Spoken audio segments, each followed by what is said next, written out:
اوس موږ ستاسې د ټولو ذمهداري ده او دا مسؤلیت دی. د طالبانو بیړنۍ نظامي جلسه لوی درستیز د ننګرهار څخه د راتګ وروسته دفاع وزیر ته د پاکستان پر ضد څه ویلي او دفاع وزیر څه امر کړی. جزئیات همدې ویډیو کې وګورئ او چینل سبسکرایب کړئ.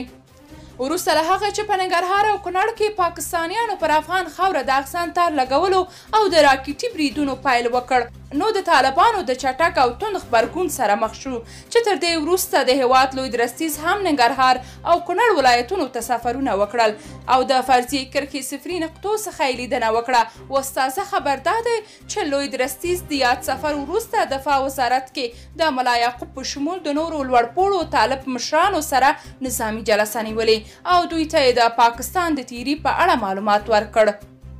لوی درستیز قاری فصیح الدین ویلي چې د لالپورې ولسوالۍ یو شمېر سیمو کې رښتیا هم پاکستاني پوځیانو افغان خاوره کې دننه د تاسیساتو جوړولو او اغسان ته لګولو هڅه کړې وه، خو د طالبانو زړورو ځواکونو لخوا یې مخنیوی شوی. هغه همداراز جلسه کې ویلي چې کونړ او ننګرهار کې میشت طالب ځانګړو ځواکونو همداراز له مرکزه تازه دمو ځواکونو ته د جدي او چټک غبرګون امر کړی.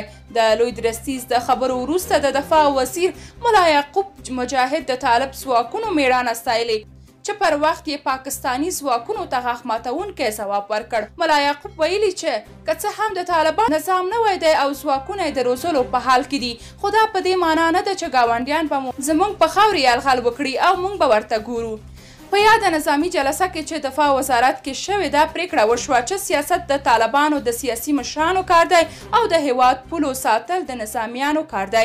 نو طالب نظامیان به د سر په بدل کې هم د هیواد د لویشت څخه دفاع کوي او د هر هغه ګاونډي چې پر افغان خاوره د برید هڅه وکړله نو د چټک نظامي اقدام سره به مخ شي. په همدې حال کې د طالبانو یادې خبرې د هیوادوالو د تود هرکلي سره مخ شوي او وایي د پاکستان پر ضد جګړه کې ټول ولس هم له طالبانو سره ولاړ دی.